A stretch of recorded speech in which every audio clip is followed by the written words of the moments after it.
दोस्तों, बिहार में पहले चरण की वोटिंग खत्म हो चुकी है और लगभग 65% वोट हुआ है। ये वोटिंग प्रतिशत क्या कह रहा है, क्योंकि पिछली बार से इस बार बम्पर वोटिंग हुई है। किस तरफ जा रहा है बिहार, क्या संकेत आ रहे हैं, बात करेंगे भरत जी से। भरत जी, क्या कहेंगे, इस बार वोट बहुत धुआंधार हुआ है?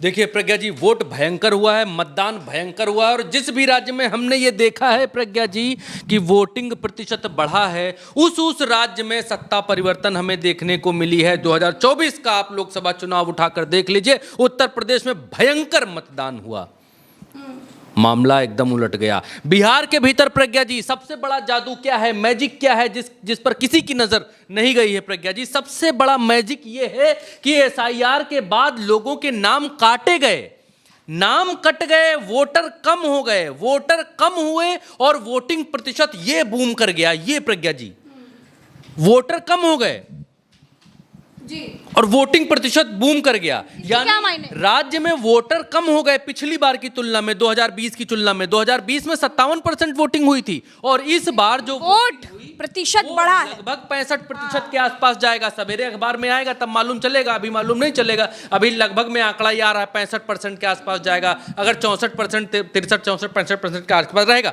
लेकिन प्रज्ञा जी, पिछली बार 7,89,00,000 वोटर थे बिहार के भीतर और इस बार 7,14,00,000 ही बचे हैं, यानी 47 लाख वोटर कम हो गया है। 47 लाख वोटर बिहार में कम है और मतदान प्रतिशत 8% ज्यादा जा रहा है। 8% प्रज्ञा जी।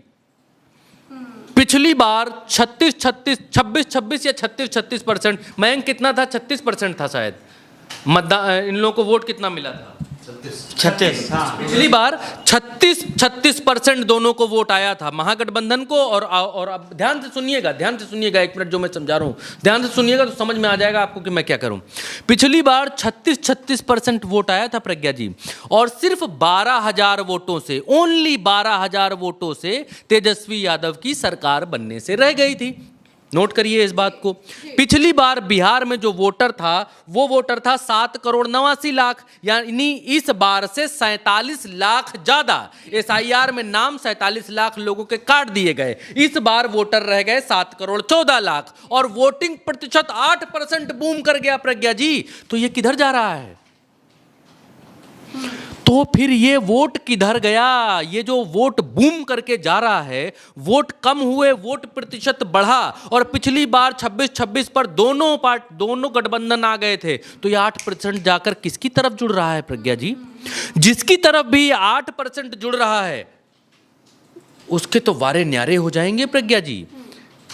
तो इसके क्या संकेत माने जाएं?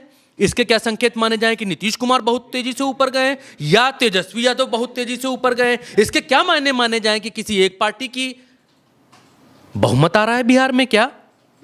अगर ऐसा है तो, हालांकि अगर अभी क्वेश्चन मार्क में है, हो सकता है ये वोट बंटवारा सब में थोड़ा होके बढ़ा है, लेकिन जब जिस राज्य में मतदान प्रतिशत इस तरीके से हाइक करता है, इस तरीके से ऊपर जाता है, प्रचंड तरीके से ऊपर जाता है, परिवर्तन के संकेत होते हैं। बिहार में क्या संकेत होते हैं वो वोटर जानेगा जी।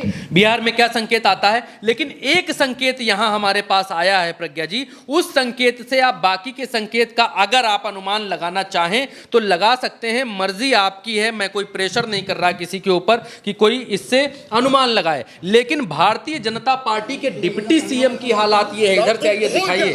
ये एक समर्थक है, ये एक वोटर है जो भारतीय जनता पार्टी के डिप्टी सीएम से ये बात कह रहा है कि आपकी जमानत जब्त हो जाएगी। देखेंगी तो आप हैरान रह जाएंगी प्रज्ञा जी, आप देखिए।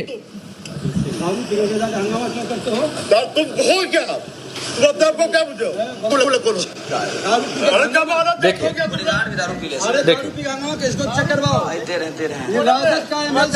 जब्त हो गया है, जमानत जब्त हो गई है, ये बात कहा जा रहा है डिप्टी सीएम को।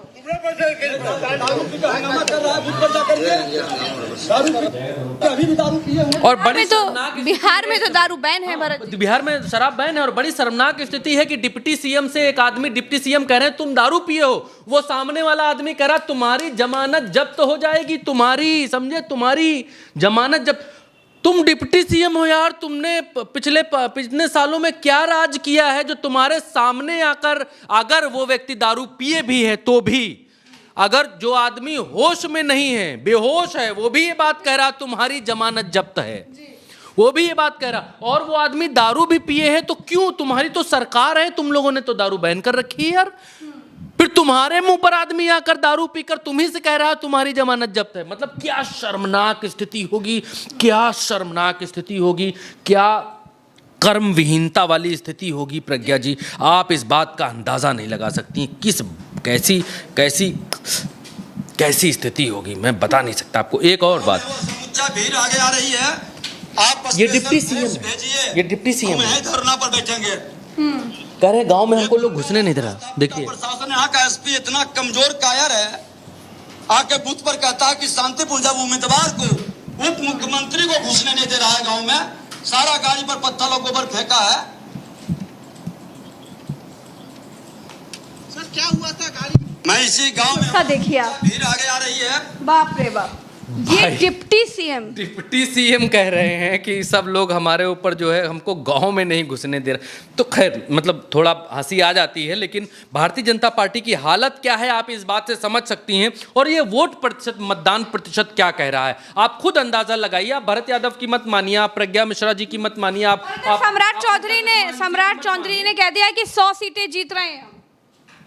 ये तो दावे हैं प्रज्ञा जी, कोई भी कर सकता है। अभी मैंने भी कोई ऐसा दावा एज पत्रकार नहीं किया है कि फलाने इतनी जीत गए, ढिमकाने, लेकिन एक शुरू से ये कैलकुलेशन बनता आया है कि जब जनता ज़्यादा निकलकर वोट करती है, घरों से ज़्यादा निकलती है और कहती है कि भाई हम दबाएंगे, तो वो कुछ बदलाव के लिए दबाती है, और अगर लोग वोट कम करते हैं, नहीं निकलते हैं, तो उनको ये लगता है खैर छोड़ो यार, जौन है तौन ठीक है, इस तरीके की भावना होती है, फीलिंग होती है। तो बिहार का ये बातों का भी ध्यान देना पड़ेगा जो एक दिन पहले एच फाइल्स करके राहुल गांधी ने खुलासा किया, और कितने सारे फर्जी वोट हमें देखने को मिले। मैं एक बात कहूँ प्रज्ञा जी, पता नहीं क्यों कि मैं आपकी इस बात से जरा भी इत्तेफाक नहीं रखता कि ये एसआईआर का मुद्दा कोई बिहार में मुद्दा है, एसआईआर का कोई मुद्दा है। मैं एसआईआर की बिल्कुल नहीं कर रही हूँ भरत जी, जो खुलासे राहुल गांधी ने किए, फर्जी वोट के जो खुलासे राहुल गांधी ने किए, जिसकी वजह से वोटर बढ़ जा रहे हैं, जिसकी वजह से सरकारें अलट पलट जा रही हैं, आखिर वो किस वजह से? तो राहुल गांधी ने जो खुलासा किया एक दिन पहले, उसका भी असर देखने को मिलेगा। जो आप बार बार कह रहे हैं कि ये वोट बढ़ गया है, ये वो बढ़ गया है, ये किसकी तरफ जा रहा है? आप ये कहना चाह रही हैं कि फर्जी वोटरों ने वोट डाला, ये डाला, ये अभी मैं नहीं कह सकता प्रज्ञा जी, अभी नहीं कह सकता। अभी मैं सिर्फ वही कह सकता हूं जो आंकड़ों में है, जो यहाँ पर मुझे दिखाई दे रहा है कि भाई इतना वोट कट गया है, फिर भी ज़्यादा मतदान हुआ है, तो ये बदलाव के संकेत दिखते हैं। तो अगर आप जो कह रही हैं कि बाहर से वोट लाकर जो है ब्राजील से, आरोप लगातार राहुल गांधी लगा रहे हैं कि बिहार में भी ऐसा करने का सोच रहा है, बिहार में भी ऐसा हो सकता है, ऐसी तैयारियां हैं।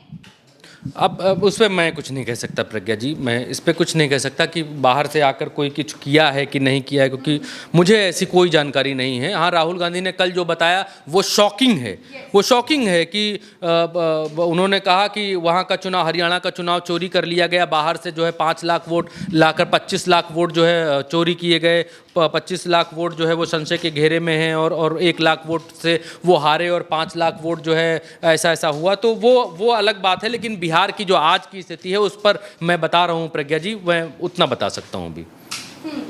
तो चलिए भाई, बिहार में 65% तक वोट हो गया है। ये वोट प्रतिशत क्या कुछ कह रहा है, क्या संकेत दे रहा है, क्या परिवर्तन होने जा रहा है, या फिर नीतीश ही रहेंगे? हम इसी पर चर्चा कर रहे थे। हम फिर मिलेंगे अगली चर्चा में। अभी के लिए इतना ही। चैनल को सब्सक्राइब कीजिएगा, वीडियो को शेयर कीजिएगा। नमस्कार, जय हिंद।